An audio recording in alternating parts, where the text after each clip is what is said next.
He had been sleeping beside me for 3 years, but I didn't know I was sharing a bed with a stranger until that night. Good afternoon, my dears. My name is Ophelia Mitchell. I'm 82 years old, and today I'm going to share with you a story from my youth that completely changed the course of my life. A story of betrayal, pain, and above all, triumph.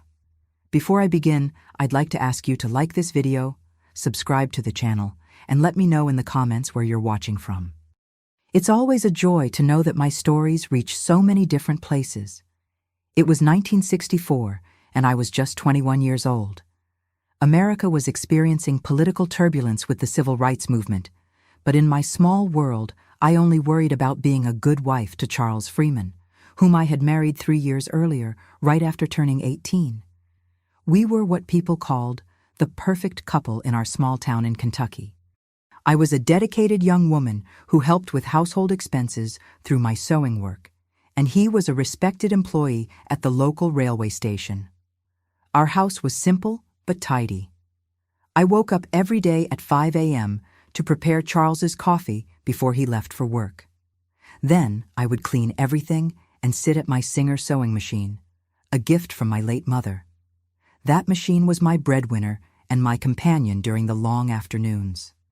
In the early years of marriage, Charles always came home at the same time, 6 p.m. I'd hear the whistle from the station train and know that 15 minutes later he would be walking through our door. He was so punctual that I could set the clock by his arrival. We would have dinner together, talk about our day, and on Sundays we would go to church and then visit his mother, Mrs. Eleanor, who lived on the other side of town. But things began to change subtly. First came the delays. Charles started arriving home later and later, always with the same excuse. "Overtime at the station, Ophelia. We're very busy." I accepted it, of course.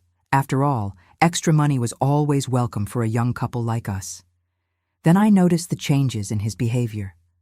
He started dressing up more for work. Before, he would leave the house in the simple uniform of the station, but he began to use cologne, to comb his hair more carefully, to choose better shirts to wear under his uniform. "The boss has been demanding more presentable employees," he explained. And naive as I was, I believed him. I remember it as if it were yesterday. It was a Wednesday in July. There was a typical chill in the evening air. Charles arrived particularly late that night, almost 9 o'clock. He ate dinner in silence, took a shower, and went to bed early, saying he was exhausted. I stayed in the living room a little longer, finishing a dress I had promised to the pharmacist's wife. When I finally went to bed, around 11, Charles was already sound asleep. I lay down beside him carefully so as not to wake him. That's when it happened. In the middle of the night, I woke up to Charles tossing and turning in bed. I thought he was having a nightmare, but soon realized he was talking in his sleep. I listened carefully and heard clearly, "Delilah, my flower, you're so beautiful." My heart raced. Delilah? Who was Delilah? The only face that came to mind was that of Mr. Anthony's daughter, the owner of the grocery store where we did our shopping. A single young woman, a few years younger than me, with long black hair and piercing green eyes. She always greeted us with a smile when we went shopping, and I had never noticed anything strange. Could it be her? I couldn't sleep for the rest of the night.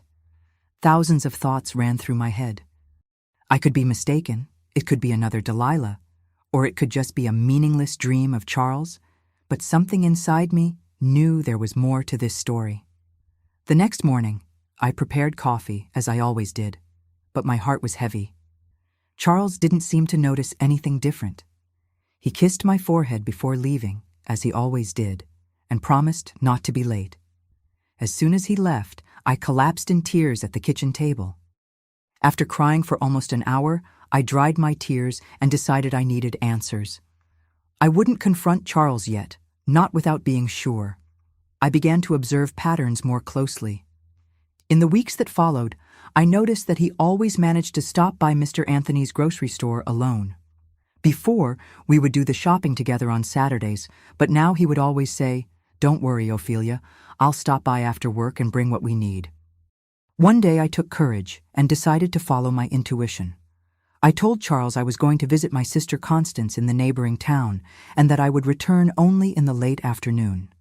He seemed relieved by the news, which only increased my suspicions. Instead of going to my sister's house, I watched the grocery store from a distance. I hid behind a tree in the square across the street, where I had a good view of the store entrance. I waited for almost 2 hours. When I was about to give up, I saw Charles enter the grocery store. My heart raced. Minutes later, I saw Delilah leave through the back of the store, looking around as if she didn't want to be seen. Shortly after, Charles also left, not through the front door, but by the same path Delilah had taken. The two walked separately, but in the same direction, toward the small woods behind the church. With trembling legs and my heart in my throat, I followed them. I kept a safe distance, hiding behind trees and bushes. They stopped in a small clearing in the woods, where there was a wooden bench half hidden by vegetation. That's when I saw my husband embrace and kiss that woman in the most passionate way imaginable. I got close enough to hear their conversation, taking care not to be seen. What I heard shattered my heart into 1,000 pieces. "When are you going to tell her?" Delilah asked, her head resting on Charles's shoulder. "Patience, my dear. I'll find a way soon," he replied, stroking her hair. "It's been almost 6 months, Charles. You always say the same thing." "I know, my flower, but I need to do this the right way. Ophelia is too naive, stuck in that house with that old sewing machine. She would never suspect us, but I still need to be careful. If I just leave her, the whole town will turn against me." And then, to my complete horror, he laughed at my naivety, at my trust. "She believes everything I say. Yesterday I got home at 9 p.m. after being with you, and she didn't even question it, just asked if I wanted dinner." That laugh echoed in my head, as if it were the cruelest sound I had ever heard. My husband was not only cheating on me, but mocking me with his mistress. The man who had promised eternal love before the altar was now making fun of my trust. I returned home like a ghost, dragging my feet along the way, dried tears on my face, a huge emptiness in my chest. When Charles arrived that night, I pretended everything was normal. I served dinner, asked about his day. I smiled at the right moments, but inside, something had died. That night, as he slept, I lay awake, staring at the ceiling. I thought about confronting him, making a scene, telling the whole town. I thought about leaving the next day, going back to my parents' house. I even thought about throwing myself onto the train tracks, such was the pain I felt, but then a strange calm came over me. No, I wouldn't do any of that. I would show Charles Freeman that the naive girl he thought he had married wasn't so naive after all. I would get revenge in a way he would never forget. And so my plan was born. A plan that would require patience, intelligence, and a lot of strength. I didn't know yet how I would do it, but I knew I wouldn't leave that situation as a victim. And it was that night, with a broken heart but a determined mind, that the naive girl died, and the woman I would become was born. What I didn't know was that this painful betrayal would be the beginning of my liberation. The morning after that devastating discovery, I woke up with a clarity I had never felt before. As I prepared coffee for Charles, I observed his every movement with different eyes. The way he bit into his toast, how he spread butter on his bread, how he sipped his coffee in small gulps. Everything now seemed part of a grand performance to me. Behind this man, I thought I knew so well, was a stranger. "The coffee is especially good today, Ophelia," he commented, without looking up from his newspaper. I smiled in response, a smile that didn't reach my eyes. Would he notice the difference? Of course not. Charles only saw what he wanted to see. A dedicated, submissive, convenient wife. As soon as he left for work, I began to elaborate my plan. The first thing I did was check our savings. Like every good wife of that era, I didn't have direct access to Charles's salary. He would give me a weekly amount for household expenses and keep the rest. But I had my own secret money, the fruit of my sewing work. For years, I had saved every penny I could in a small safe hidden inside the lining of my Singer sewing machine. It was my rainy day fund, as my mother had taught me to have. A woman always needs to have her own money, Ophelia, because you never know what tomorrow will bring, she used to say. How right my mother was. I opened the hiding place and counted my savings. It wasn't much, but it would be enough to take the first steps. I closed the safe and hid it again with even more care. That money would be my freedom. The second step of my plan was more complicated. I needed to find out more about Charles and Delilah's relationship. How long had it been going on? Who else knew? What was their plan? For this, I would do something I never imagined myself capable of. I would get closer to Delilah. I waited 3 days to put this part of the plan into action. On Friday, I wore my best dress, a navy blue one with small white flowers that I had sewn for myself the previous year, and went to the grocery store. I chose a time when I knew Charles would be busy at the station, around 10 in the morning. When I entered the grocery store, I saw Delilah behind the counter. Our eyes met for an instant, and I noticed a slight blush on her cheeks. She knew who I was, of course. Even so, she greeted me with a cordial smile, as she did with all customers. "Good morning, Mrs. Freeman. How can I help you today?" she asked in that honeyed voice that now gave me chills. "Good morning, Delilah. I came to buy thread for my sewing work. I have many orders lately." We talked about trivial things while she showed me the available threads. Then, as if casually, I let slip. "You know, Delilah, I'm thinking of taking more dress orders. You have such good taste in clothes. Have you ever thought about ordering something from me?" I saw her eyes light up. Vanity was always good bait. "Oh, you think so? I would love to, Mrs. Freeman. I always admire the dresses you make for the ladies in town." And so I laid the first part of my trap. Before leaving the grocery store, we arranged for her to come to my house the following week to choose fabrics and patterns. I walked back home with a heavy heart, but an increasingly determined mind. In the weeks that followed, I intensified my sewing work. I accepted all the orders I could get, even those I would normally refuse for being too labor-intensive or paying too little. The more money I could save, the better. In parallel, I cultivated my friendship with Delilah. She came regularly to my house for dress fittings, and I took advantage of these moments to extract information. Without her realizing it, I guided our conversations toward topics like romances, secrets, and the future. Delilah, perhaps out of remorse, or simply because she was young and reckless, ended up revealing small details that pieced together the puzzle. "You know, Mrs. Freeman," she said to me one day as I adjusted the hem of an emerald green dress I was making for her, "sometimes I think about leaving this town, seeing new places." "Really? And where would you go?" I asked, sticking more pins into the fabric. "New York, maybe. They say a girl can have more opportunities there, not just getting married and having children." "And would you go alone?" I questioned, keeping my eyes on the fabric to hide my real interest in the answer. She hesitated for a moment. "Who knows? Sometimes we meet people who change our plans." At that moment, I was sure that she and Charles were planning to run away together. My stomach twisted, but I kept my hands steady at work. While I sewed for Delilah, I also got closer to Mrs. Judith, our town's biggest gossip. Mrs. Judith knew everything about everyone and spread information as fast as a wildfire through dry straw. I began to do small sewing jobs for her, often charging less than normal, just to cultivate this relationship. During our conversations, I planted the first seed of my plan. "Mrs. Judith, have you noticed how Charles has been looking unwell lately?" I commented during one of our fitting sessions. "Unwell? I haven't noticed anything, Ophelia." "Well, I'm worried. He's been having cold sweats during the night, sometimes wakes up shaking and looks so pale." I saw Mrs.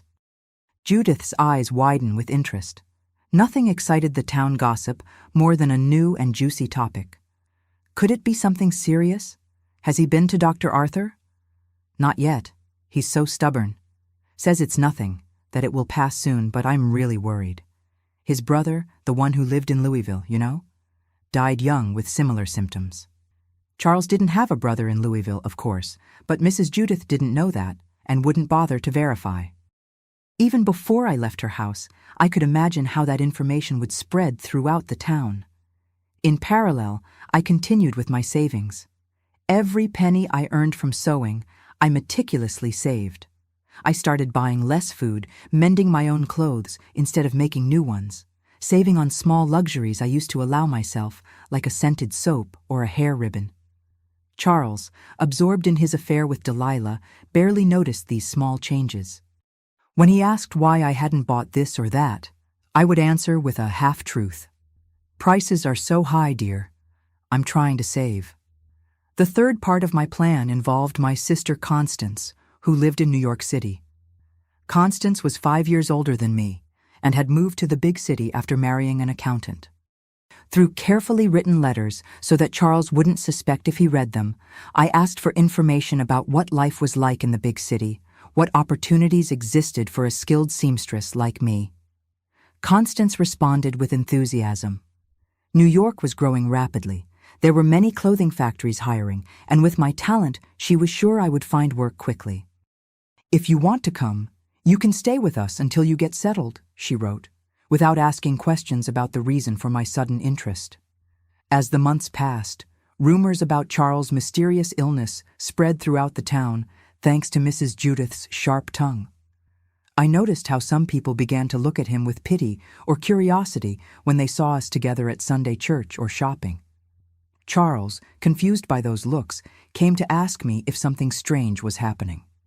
"I don't know, dear. The people in this town have always been a bit strange," I replied innocently. Meanwhile, my friendship with Delilah grew. She already considered me almost a confidant, someone she could trust. In one of these conversations, she revealed that she was saving money for an important move. "I have a dream, Mrs. Freeman, a dream that will soon come true," she said with sparkling eyes. "That's good, my dear." "We all need dreams," I replied, feeling a pang in my chest imagining that this dream included my husband. The emerald green dress I was sewing for Delilah was almost ready. It was the most beautiful I had ever made, with a cut that enhanced her slender waist and a discreet but elegant neckline. When she came for the final fitting, her eyes filled with tears of emotion. "It's perfect, Mrs. Freeman. It seems made for a very special occasion." "And is it for a special occasion?" I asked, adjusting the fall of the skirt. She blushed intensely. "Well, yes, something very important is going to happen soon." At that moment, I decided it was time to put the final phase of my plan into action. Charles' birthday was approaching. It would be in 2 weeks. Traditionally, we would just have a simple dinner, sometimes inviting his parents or a close friend. But that year, I had other plans. "I was thinking of doing something different for your birthday this year," I commented casually during dinner a few days later. "Different how?" he asked suspiciously. "A bigger dinner with some friends.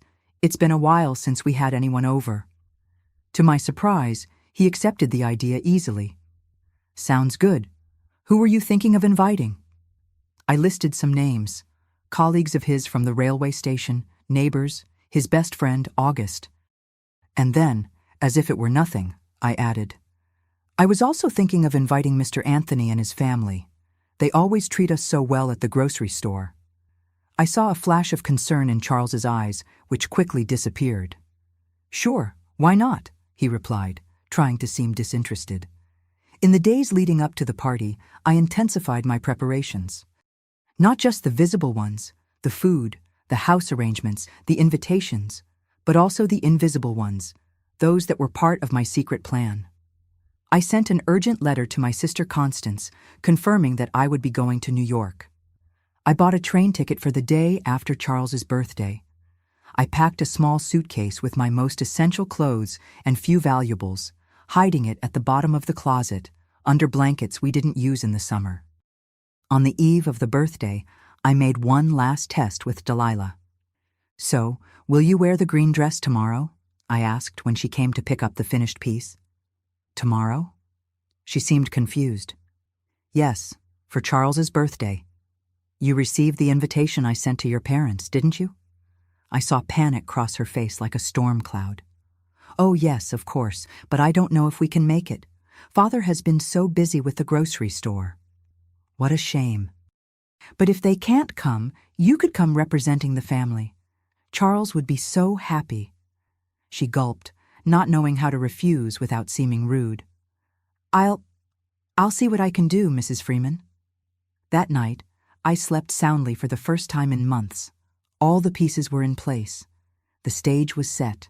Now all that was left was the grand final presentation.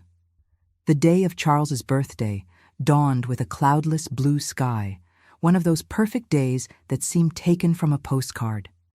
I woke up before sunrise and watched my husband sleeping beside me. How was it possible that I still shared a bed with someone who had broken my heart into so many pieces? I took a deep breath. It would be the last time. I spent the entire day preparing everything for the party. I made Charles's favorite cake, a cornbread with apple that he had loved since childhood. I prepared finger foods and other snacks that I had learned to make from my mother. I cleaned the house like never before, polishing every surface until it shined. I wanted everything to be perfect for that night. When Charles arrived from work, he seemed genuinely surprised by my effort. "Wow, Ophelia, you've outdone yourself," he commented, looking at the table set with our best lace tablecloth inherited from my grandmother and the silver cutlery that we only used on very special occasions. "It's an important day," I replied with a smile that revealed nothing of my plans. "Why don't you take a shower while I finish the last preparations? The guests will start arriving in an hour." While Charles was getting ready, I gave the final touches to the decoration and to myself. I wore my second-best dress, a wine-colored one that suited me well, and tied my hair in a simple but elegant bun. The best dress, a sky-blue one that I had recently finished sewing, was carefully folded in the suitcase hidden in the closet. It would be with that one that I would start my new life. The guests began to arrive punctually at 7 o'clock. First came the Olivers, our longtime neighbors, then Charles's colleagues from the railway station, followed by his childhood friend, August, and his wife. Charles' parents arrived a little later, Mr. Gerald and Mrs. Eleanor, bringing a gift wrapped in colorful paper. I received everyone with warm smiles, serving snacks and passion fruit punch, circulating among the guests like the perfect hostess. Inside, my heart was racing, counting the minutes. At 8 o'clock, when I was starting to think she wouldn't come, I heard the doorbell ring one more time. I opened the door, and there was Delilah, radiant in the emerald green dress I had made with such care. My stomach contracted, seeing how truly beautiful she looked in it. "Good evening, Mrs. Freeman," she said, visibly nervous. "My parents send their apologies, but they couldn't come. I came to represent them." "I'm glad you came, Delilah," I replied, giving her a hug that caught her by surprise. "Please, come in. Charles will be happy to see you." The expression on Charles's face when he saw Delilah enter the room was priceless. First surprise, then panic. Finally, an unsuccessful attempt to appear casual. I saw how he gulped, how his eyes jumped from Delilah to me and back to her, trying to decipher what was happening. "Look who's here, dear," I exclaimed loudly enough for everyone to hear. "Delilah came to represent her family. Isn't that kind?" Charles mumbled something inaudible and nodded, clearly uncomfortable. Delilah, in turn, looked like a frightened rabbit, not knowing where to run. The party continued with an underlying tension that only the three of us could feel. The other guests chatted animatedly, oblivious to the drama that was unfolding silently. I served dinner, roast chicken with potatoes, rice, and a coleslaw that was my mother's specialty. Everyone complimented the food, including Charles, who ate little and drank more wine than usual. After dinner came the moment for the cake. I put the 29 candles, one for each year of Charles's life, and lit them one by one. When I brought the cake to the dining table, everyone began to sing "Happy Birthday." I observed the faces around the table, sincere smiles, affectionate looks, all directed at a man who deserved none of it. After Charles blew out the candles and cut the first piece of cake, I announced that I had a statement to make. The chatter of conversations ceased, and all eyes turned to me. I want to thank all of you for your presence on this special night, I began, feeling my voice firmer than it had ever been. As you know, we are celebrating my husband Charles's birthday, who turns 29 today. I paused, feeling the weight of each word I was about to say. A little over 6 months ago, I began to notice changes in Charles. He was distant, coming home late, always with the excuse of overtime at the station. As a dedicated wife, I was worried, especially when I noticed other symptoms: night sweats, occasional tremors, a paleness that wasn't characteristic of him. I saw Charles' eyes widen in confusion. The guests, in turn, exchanged worried glances. Mrs. Judith, the town gossip, adjusted herself in her chair, clearly interested in every word. I insisted that he see Dr. Arthur, but you know how stubborn men are, I continued, eliciting some smiles of understanding among the women present. He always said it was just fatigue, that it would pass soon. I paused again, observing how Charles was beginning to sweat, exactly as I had described. But today, on his birthday, I want to share with you a discovery I made. Something that perfectly explains Charles's symptoms, something that finally clarifies everything. I walked slowly to the small chest in the dining room and opened the top drawer. From there, I took out a brown envelope. The silence in the room was so dense you could hear a pin drop. "This envelope contains the truth," I said, returning to my place at the table. "A truth that everyone deserves to know." I carefully opened the envelope and took out some photographs. They were photos of Charles and Delilah together, captured in intimate moments in the woods behind the church. I hadn't really taken those photos. I didn't own a camera and wouldn't know how to use one without being noticed.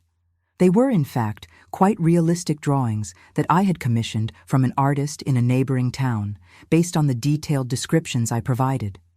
From a distance, they looked like genuine photographs. I placed the photos on the table where everyone could see them.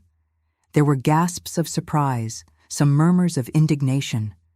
I saw Delilah's face transform into a mask of horror. Charles, in turn, turned as white as a ghost. "These are the proofs of the true affliction that plagues my husband," I declared, with a calm I didn't even know I possessed. "It's not a mysterious disease, as some rumors around town suggested. It's something much simpler and older: betrayal." The guests' looks alternated between the photos: Charles, Delilah, and me. Mrs. Eleanor, Charles' mother, brought her hands to her mouth in shock. Mr. Gerald frowned, disapproval evident on his wrinkled face. "I would like to make a toast," I continued, raising my wine glass, "to the new life that begins today. Charles and Delilah can finally assume their romance without needing to hide. As for me, I'm leaving." The silence that followed was deafening. Charles finally found his voice, though it trembled visibly. "Ophelia, this is... You don't understand. I can explain." "There's nothing to explain, Charles," I interrupted, still maintaining my composure. "I understand perfectly. I understand that while I spent hours bent over my sewing machine to help with household expenses, you were meeting Delilah in the woods behind the church. I understand that when you said you were working overtime, you were actually in her arms. I understand that you laughed at my naivety, calling me silly behind my back. I saw tears in Delilah's eyes, who seemed to want to disappear. Charles, in turn, was desperately trying to save his reputation. It's a lie. These photos are fake. She's making it all up." August, Charles's childhood friend, picked up one of the photos and examined it closely. "It looks like you, Charles, and this is indeed Delilah." I, Charles stammered without managing to form a coherent sentence. It was then that I took another document from my dress pocket. This one was real, a train ticket to New York, dated for the next day. "Tomorrow morning I catch the 7 a.m. train to New York," I announced. "I already have a place to stay and promises of work." As for this house, I took another document from the envelope, a letter from the owner confirming our rental agreement. "As everyone knows, this house is rented. I spoke with Mr. Jacobs, the owner, and he agreed to transfer the contract to my name. I paid 3 months of rent in advance with my savings. I turned directly to Charles, looking him in the eyes for the first time that night. You can continue living here if you want, but now the rent will be paid to me. I made a deal with Mr. Jacobs. I'll be the intermediary. The amount will be the same as we were paying, plus 10%. Consider it a convenience fee. The guests seemed to be watching a play, mouths open with each twist. Mrs. Judith absorbed every word, certainly already planning how she would spread this juicy story around town the next day. Charles, completely demoralized, tried one last appeal. Ophelia, please, let's talk in private. This is between us. We don't need to expose. There's nothing more for us to talk about, Charles, I cut him off. For months you exposed our marriage to ridicule, meeting Delilah in corners of the town. Now it's my turn to expose the truth. I turned to the guests who remained silent, stunned witnesses to this public reckoning. I apologize for turning what should have been a celebration into this, but I thought everyone deserved to know the truth, especially Charles's parents, who always treated me like a daughter. Mrs. Eleanor was crying silently, consoled by her husband. The other guests seemed not to know where to look or what to say. The cake is delicious, I added, as if we were having a perfectly normal conversation. Please, help yourselves. It would be a shame to waste it. Naturally, no one touched the cake. One by one, the guests began to stand up, muttering awkward apologies as they withdrew. Delilah was the first to leave, practically running to the door, her face washed in tears. Her sobs echoed through the night as she disappeared down the street. Charles' parents were the last to leave. Mrs. Eleanor hugged me tightly before departing. "Forgive my son, Ophelia," she whispered in my ear. "I already have, Mrs. Eleanor," I replied, returning the hug. "But forgiving doesn't mean accepting being made a fool." Mr. Gerald, always a man of few words, just squeezed my shoulder with his rough hand and gave his son a look of deep disappointment before leaving. When we were finally alone, Charles collapsed in a chair, head in his hands. "Why did you do this, Ophelia? Why didn't you talk to me first? Did you need to humiliate me in front of everyone?" I began to collect the plates and cutlery with all the calm in the world, ignoring his laments. "Answer me, for God's sake," he shouted, pounding his fist on the table. I stopped what I was doing and faced him. All the fear, all the insecurity I had ever felt towards Charles had disappeared. In its place, just a quiet certainty. "You ask me why? When was the last time you worried about what I felt, Charles? When you met Delilah in the woods and laughed at my naivety, did you think about how I would feel? When you murmured her name in your sleep beside me, did you consider how much that would hurt me?" He looked at me confused. "In my sleep? What are you talking about?" "That's how I found out. You talked in your sleep. Delilah, my flower, you would say." After that, it was easy to put the pieces together. Understanding finally dawned on his face. "Ophelia, I'm sorry. I never meant to." "Spare me, Charles. Your apologies come too late. Tomorrow I'll be on the 7 a.m. train. You can keep the house, the furniture, everything. Just don't forget to pay the rent on time. I'll leave my sister's address in New York where you can send the money." I went upstairs to the bedroom, leaving him alone with the remains of the party and his ruined marriage. That night, I slept in the guest room with the door locked.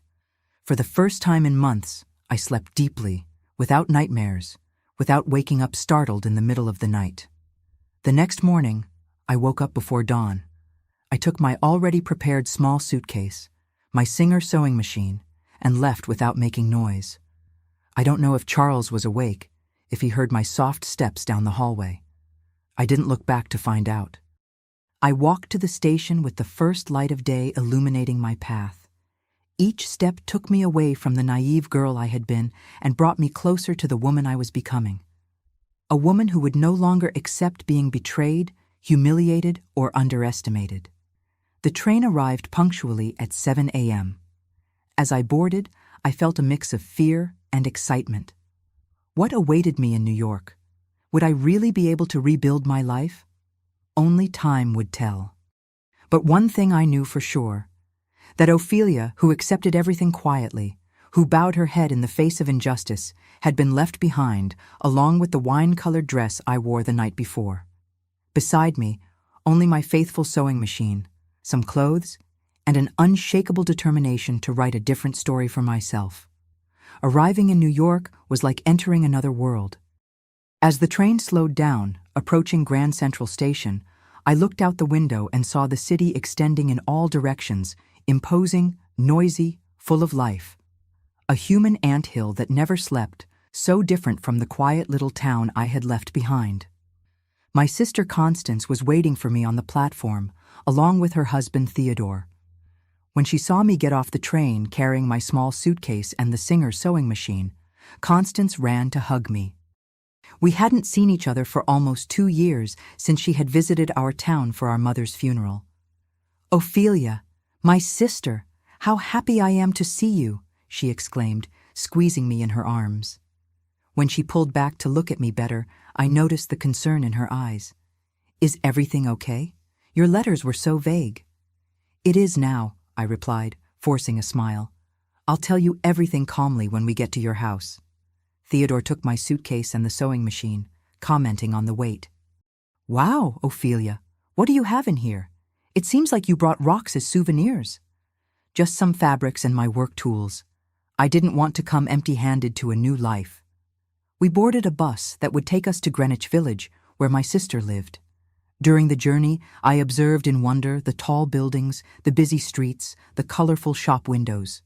New York in 1964 was a city in full transformation, growing vertiginously, embracing the modernity that was arriving in large steps. Constance and Theodore's apartment was on the 3rd floor of a small building on a tree-lined street. It was modest, just 2 bedrooms, a living room, kitchen, and bathroom. But to me, it seemed like a palace. It had running water, constant electricity without the frequent power outages we faced in the countryside, and even a telephone, a luxury that few in my hometown possessed. "You'll stay in the kids' room," Constance explained, showing me a small room with 2 twin beds. "Since Marianne got married and Junior joined the army, the room is empty anyway. You can stay here as long as you need." That night, after Theodore had gone to bed, Constance and I sat in the kitchen drinking tea. It was then that I finally opened up, telling her my whole story, Charles' betrayal, my meticulous plan, the public confrontation at the birthday dinner. I spoke non-stop, the words coming out like water from a dam that finally breaks. Constance listened to everything without interrupting me, her eyes sometimes widening in surprise, sometimes narrowing in indignation. When I finished my account, she held my hands across the table. "My sister, how proud I am of you. Many women would have remained silent, accepting the humiliation quietly as we were taught to do. But you had courage." Her words were a balm for my wounded heart. That night, I cried in my sister's arms, not for the loss of the marriage or for betrayed love, but for the relief of finally being free. The first days in New York were about adaptation. The big city both frightened and fascinated me at the same time. The constant noise, the crowd of strangers, the frantic rhythm, everything was new for someone raised in the tranquility of the countryside. Constance helped me get oriented, showing me how to use the subway, where to shop, which streets to avoid. Theodore, in turn, started asking among his acquaintances if anyone needed a skilled seamstress. It was through these connections that, 2 weeks after my arrival, I got my first job in New York. The wife of one of Theodore's colleagues owned a small atelier in the garment district, an area known for its fabric and clothing trade. Mrs. Gertie, a middle-aged woman of German descent, urgently needed someone who knew how to do fine finishings on party dresses. I still remember my interview with her. I took some fabric samples I had brought with me, showing different types of hems, embroidery, and applications I knew how to make. Mrs. Gertie examined my work with critical eyes, turning the fabrics, observing the tiny stitches, testing the strength of the seams. "Where did you learn to sew like this, girl?" she finally asked. "With my mother since I was little. Then I perfected it on my own. I sewed for all the women in my town." She seemed satisfied. "You start tomorrow, 7 a.m. Don't be late. payment is by piece, and if your work is as good as it seems, there won't be a lack of service." I left there with a light heart, feeling that things were finally falling into place. The next morning, I presented myself punctually at Mrs. Gertie's atelier. It was an old 2-story building adapted for work. On the ground floor, a shop that sold the finished dresses.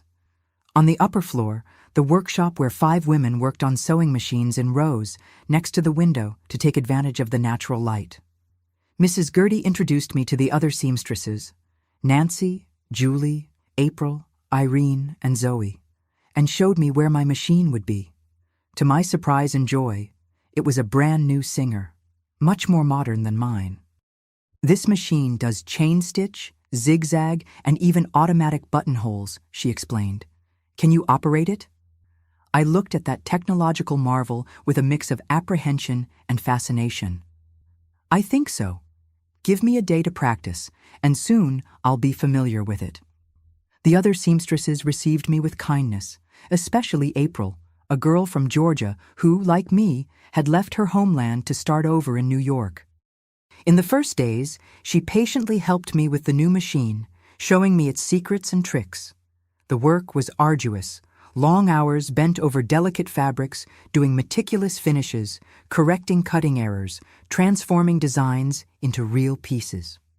We started at 7 a.m. and often worked until after nightfall, especially when there were urgent orders for parties, weddings, or graduations. But contrary to what might seem, those exhausting hours didn't discourage me.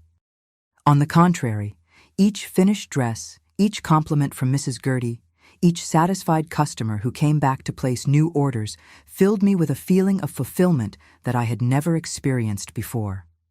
1 month after starting to work with Mrs. Gertie, I received my first full payment. It was more money than I had ever earned at once with my sewing in the countryside. I sent part of it to Constance as a contribution to household expenses and saved the rest.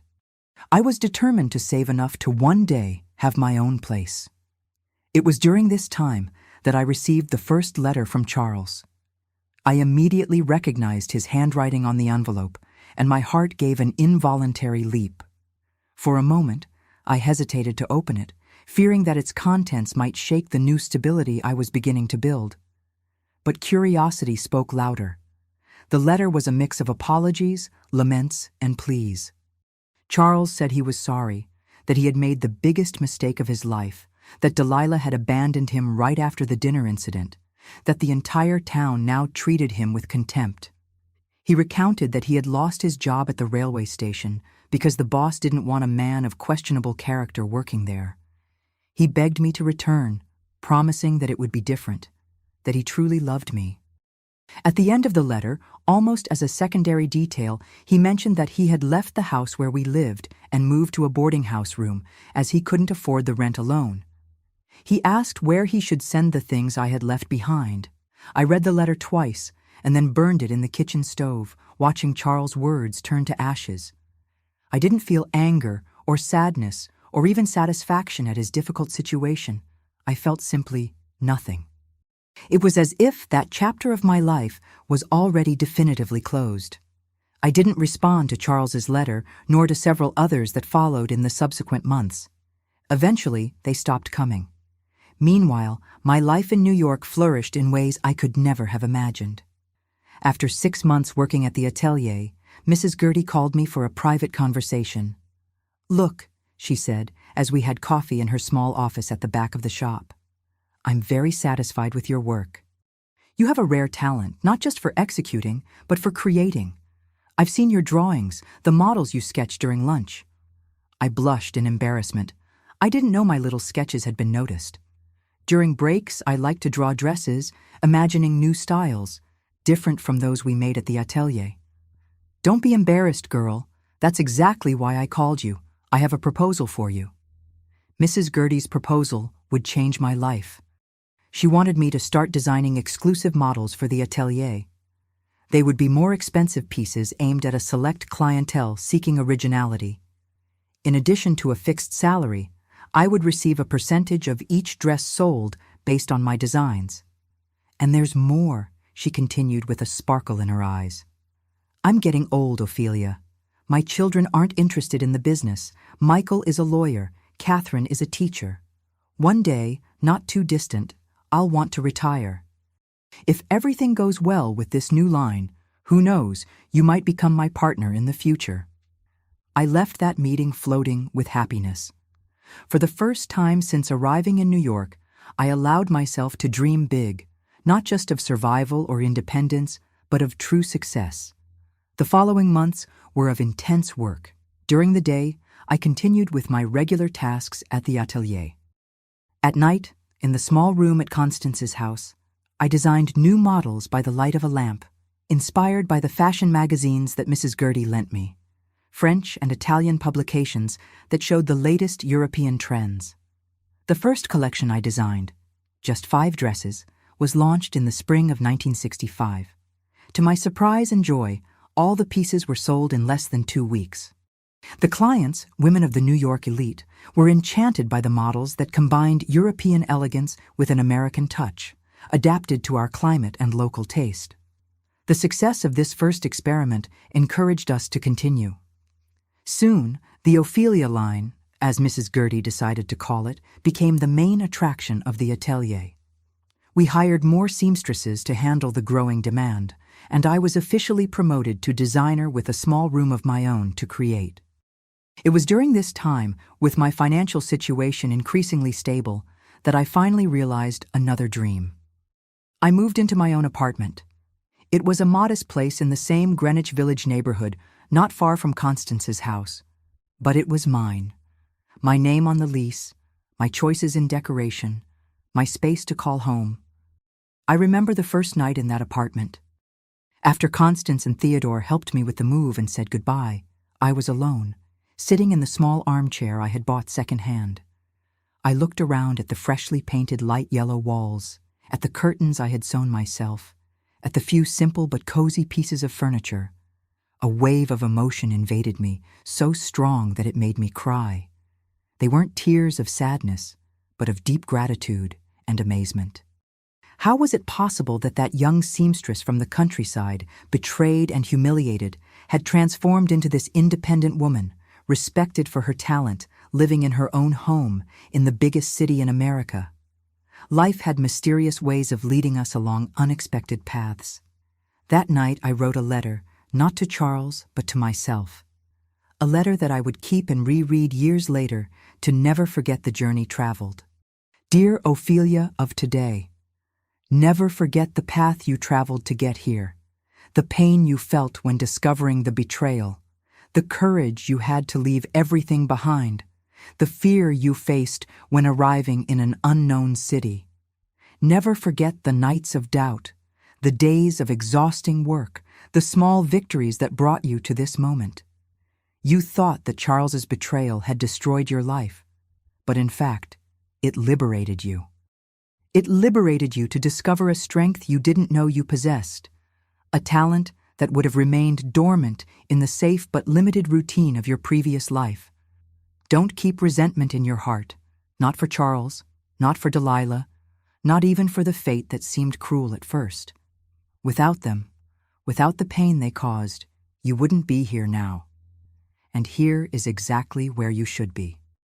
I carefully folded this letter and stored it inside my old Singer sewing machine, which now occupied a place of honor in my new home, no longer as a work tool, but as a symbol of the journey traveled. Little did I know at that moment that the journey was just beginning and that the next chapters would bring even greater surprises.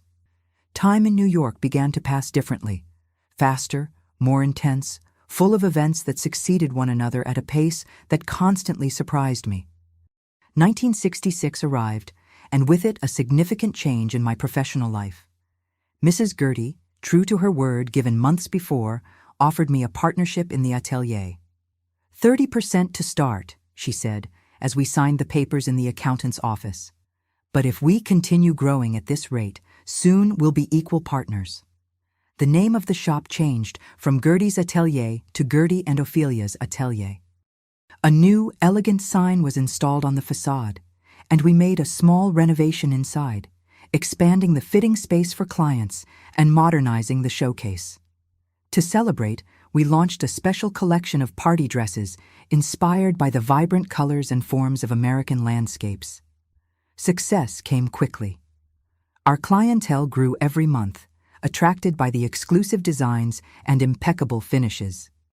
We began to receive orders, not just from New York, but from clients in Boston, Philadelphia, and even Chicago, who traveled especially to see our creations or contacted us by recommendation from friends. It was during this period, amid the rush of increasingly busy days, that I received an unexpected visit. It was a Wednesday afternoon. I was in the atelier adjusting the final details of a wedding dress when April, now our production manager, came to call me. "Mrs. Mitchell, there's a man asking for you downstairs in the shop. Says he came from far away." My heart leaped. Could it be Charles? After almost 2 years without news from him, was it possible that he had found me? For a moment, I considered asking April to say I wasn't available, but curiosity was stronger. I went down the stairs that led to the shop, fixing my hair and cleaning thread remains from the apron I was wearing. When I arrived in the main salon, I didn't immediately see who was looking for me. There were some clients being attended to, and a single man with his back to me, observing the displayed dresses. "Can I help you?" I asked, approaching. When he turned, I didn't immediately recognize his face. He was a middle-aged man, with gray hair at the temples and tired eyes. He wore a simple suit, a bit worn at the elbows, and held a hat in his hands. "Mrs. Ophelia Mitchell?" he asked, with a voice that carried the unmistakable accent of the Kentucky countryside. "Yes, that's me. How can I help you?" He hesitated for a moment, seeming to choose his words. "My name is Gerald Freeman. I was Charles's father." I felt my legs weaken. "Mr. Gerald, how did I not recognize you?" Of course, he was much older, more worn out than in my memories. The years hadn't been kind to him. "Mr. Gerald, forgive me for not recognizing you.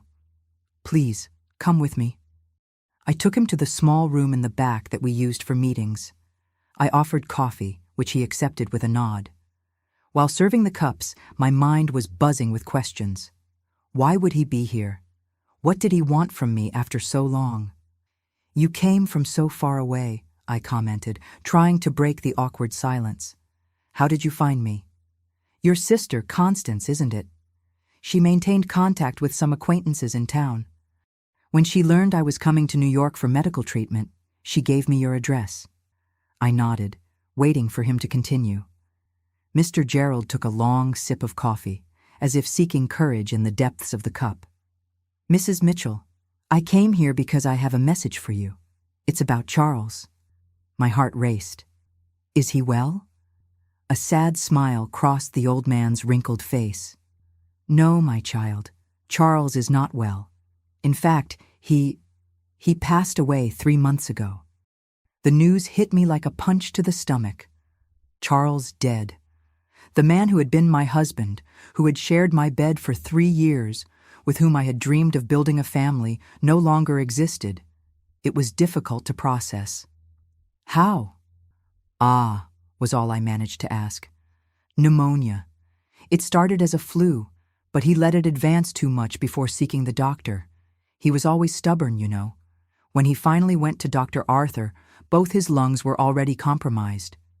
There wasn't much that could be done." I was silent, trying to absorb the news. I didn't feel the lacerating pain one expects when losing someone loved. That love had died long before, on the afternoon when I heard Charles laughing at my naivety with Delilah, but I felt a deep sadness, a lament for the wasted life, for the dreams that weren't realized, for the man Charles could have been if he had made different choices. "I'm sorry," I finally said. "Mrs. Eleanor must be devastated. She left us last year, Hart. I think she never fully recovered after that night. You know which one I'm referring to." I nodded, a knot forming in my throat. The night of Charles's birthday, when I exposed the betrayal in front of everyone. I had never considered how that would affect his parents. "Mr. Gerald, You don't need to say anything, my child," he interrupted, raising a calloused hand. "You did what you needed to do. Charles was wrong, and wrong badly. No one can blame you for leaving. He rummaged in the inside pocket of his jacket and took out a yellowed envelope. Charles wrote this in his last weeks. He asked me to find you and deliver it if something happened to him. I think he already knew he didn't have much time. I extended a trembling hand and took the envelope. My name was written on the front, in the handwriting I knew so well, but now trembling, hesitant, the writing of someone debilitated. I don't know what's written in there, Mr. Gerald continued, but I know my son. I knew my son. In the last years, he changed a lot. After you left, after he lost his job and his reputation, he became another man, quieter, more serious. He started working in the fields with his own hands, something he had always despised. He stopped drinking, stopped frequenting the bar, went to church every Sunday. I looked at the envelope in my hands, feeling its symbolic weight. He never married again, never got involved with anyone as far as I know, added Mr. Gerald. He lived alone, on a small farm he bought on the outskirts of town. He always asked about you, if I or Eleanor had any news. I think he never stopped regretting. I remained silent, absorbing this information. It was strange to imagine Charles living like that, solitary, working the land, tormented by regrets, so different from the ambitious and sociable young man I had known. "And Delilah?" I asked, surprised at my own curiosity. "Ah, she left town right after that night. Went to California, they say. Married a businessman there, from what I heard. Never showed up in our parts again." We were silent for a few moments, each lost in our own thoughts. Finally, Mr. Gerald stood up, putting the worn hat on his head. "Well, I've fulfilled my promise. I need to go now. My bus back leaves in 2 hours. It was good to see you, Mrs. Mitchell. I'm glad you're doing well." I accompanied him to the door of the shop. Before leaving, he turned and looked at me with moist eyes. "He asked me to tell you one more thing if I found you. He asked me to say that you were right that night, that the best revenge is indeed living well." After Mr. Gerald left, I returned to my office and closed the door. I looked long at the envelope in my hands, undecided. Part of me wanted to tear it up without reading, to leave the past definitively behind. But another part, perhaps the wiser one, knew I needed this closure. I opened the envelope carefully and unfolded the letter. "Dear Ophelia, if you are reading this, it means I am no longer among the living. It also means that my father managed to find you, which fills me with relief. There are so many things I would like to tell you, so many requests for forgiveness I would like to make, but I know words are insufficient to repair the harm I caused. I don't expect your forgiveness, nor do I intend to justify my actions. I just want you to know that the years without you were my true punishment, much worse than the loss of my job, than the looks of contempt in town, than the loneliness.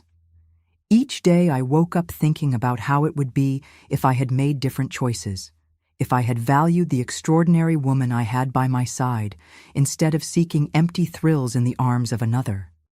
If I had recognized your strength, your intelligence, your value, instead of ridiculing them. I learned through acquaintances that you've become a successful woman in New York. It doesn't surprise me. You always had within you a strength that I, in my arrogance, didn't know how to see. I hope you are happy, Ophelia.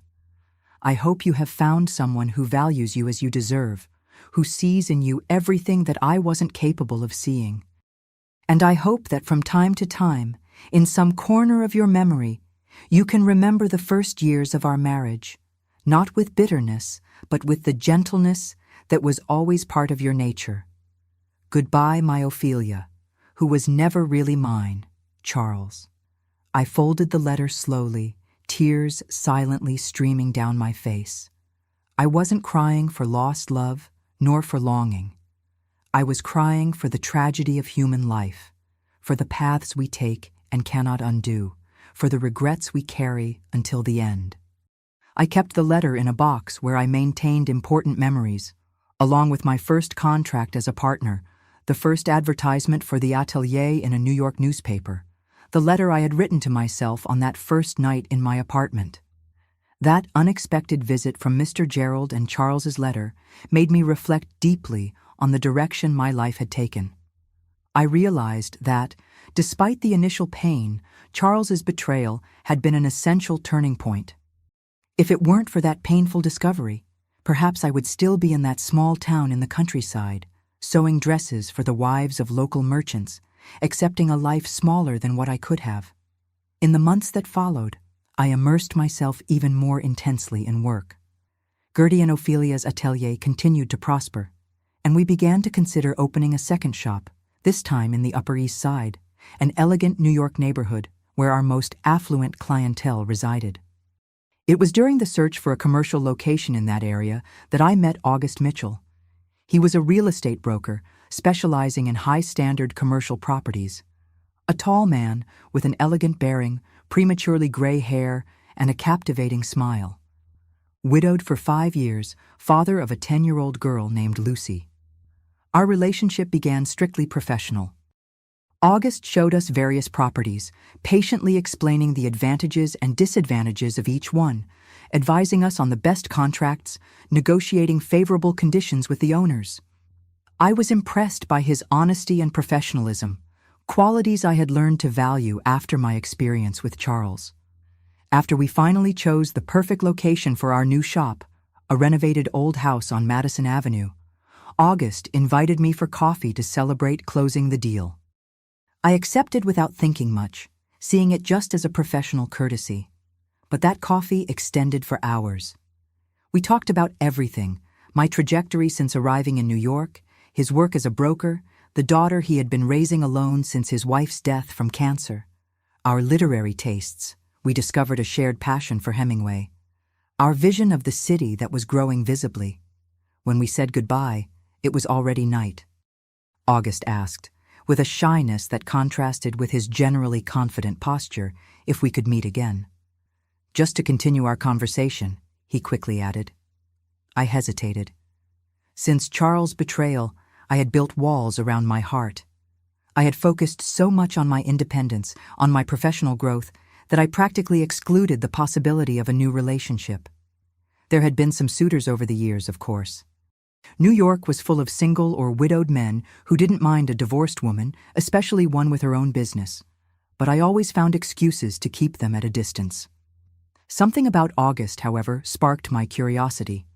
Perhaps it was his quiet intelligence or the respectful way he treated me, not as a fragile woman who needed protection, nor as an object of desire, but as an equal, a conversation partner. Yes, I finally replied. We can meet again. That was the beginning of a courtship that surprised me by the naturalness with which it developed. August was patient, never pushing me beyond what I was ready to offer. He understood my past, my fears, my scars. He introduced me to his daughter Lucy only when he felt our relationship was solid enough. Lucy, a serious and intelligent girl so similar to her father, won my heart from the first meeting. Motherless since she was 5, she yearned for a female presence in her life. Someone who could understand the transformations her body was beginning to go through. Someone with whom to share secrets that a father, no matter how loving, could never fully understand. Our relationship evolved slowly, with the respect and caution of those who have already known suffering and don't wish to repeat it.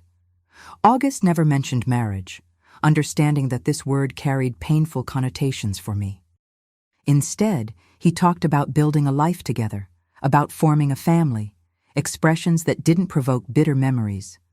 When I finally accepted moving into August and Lucy's house in Brooklyn Heights, I felt I was definitively closing a chapter of my life and starting another, written not by pain or the need to prove something, but by the genuine desire to share my existence with people I loved. Our house was spacious and bright, with a small garden in the back, where August cultivated roses. Lucy had her own room decorated with books and a desk where she spent hours studying. I transformed the old guest room into a small personal atelier where I could work on designs and prototypes when I needed to bring work home. It was in this house, 3 years after our first coffee, that August finally asked me the question he had avoided for so long. We were in the garden on a Sunday afternoon, observing Lucy, now a 13-year-old teenager, reading under the shade of a tree. "Ophelia," he said, taking my hand in his. "I know that marriage doesn't bring good memories for you, but I would like you to consider the possibility of us getting married.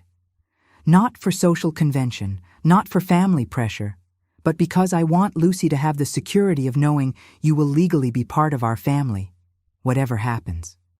I looked at Lucy, absorbed in her book, oblivious to the conversation that would change our lives. I looked at August with his sincere eyes and gentle smile. I thought about how I had arrived here, the frightened young woman who disembarked at Grand Central Station with only a suitcase and a sewing machine, the determined woman who became a partner in a successful atelier, the person who had finally learned to open her heart again. "Yes," I replied simply. "Yes, August, let's get married." Our wedding was a simple ceremony, just with close friends and family. Mrs. Gertie was my matron of honor, radiant in the dress I had designed especially for her. Constance and Theodore came with their now-grown children. Lucy, proud in her first party dress, seemed happier than all of us combined. As I pronounced my vows, I couldn't help but think about how life comes full circle. The same institution that had brought me so much pain now offered me a new chance at happiness. The same words I had pronounced years ago before Charles now gained a completely new meaning before August. The life we built together, August, Lucy, and I, wasn't perfect, because no human life is. We had our challenges, our disagreements, moments of doubt and fatigue, but we had many more moments of joy, of companionship, of joint growth. 2 years after our wedding, when Lucy was 15, I discovered I was pregnant. An immense surprise for someone who, at 31, had already given up on the idea of having biological children. Our daughter Constance was born strong and healthy, bringing a new dimension of love to our lives. Gertie and Ophelia's atelier continued to grow, expanding to a third shop, this time in Chicago. When Mrs. Gertie finally retired in 1976, she transferred her part of the business to me, with the condition that we keep her name in the brand, so that no one forgets where it all began, she said with that pragmatism that always characterized her. Today, looking back at 82 years old, I see the complete trajectory. The naive girl from the countryside, who dreamed only of being a good wife. The betrayed young woman who transformed her pain into determination. The businesswoman who conquered her space in a big and relentless city. The wife and mother who rediscovered love when she least expected it. Each phase had its importance, each challenge its purpose. Even Charles's betrayal, which at the time seemed like the end of the world, revealed itself as a necessary detour on the path to the life I was really meant to live. If there's a lesson I would like to leave for you who are watching me now, it's this. There is no pain that cannot be transformed into strength. There is no betrayal so deep that it cannot open the way for something better. There is no end that cannot also be a beginning. The revenge I planned on that night so many years ago ended up being much more powerful than I could ever have imagined. It wasn't just the moment of public embarrassment for Charles, nor the social consequences he suffered. The true revenge was the full life I built, the dreams I realized, the love I found, everything that would never have been possible if I had remained in that unhappy marriage. As the old saying my mother always repeated goes, God writes straight with crooked lines, and sometimes it's precisely the most crooked lines that lead us to the most beautiful destinations. Before closing, I would like to ask once more for you to like this video, subscribe to the Grandma's Diary channel, and turn on notifications so you don't miss any story. Let me know in the comments where you're watching from, and if this story touched your heart. Your likes and subscriptions encourage me to continue sharing my life experiences with you. Thank you very much for listening to me up to this point, and until the next story.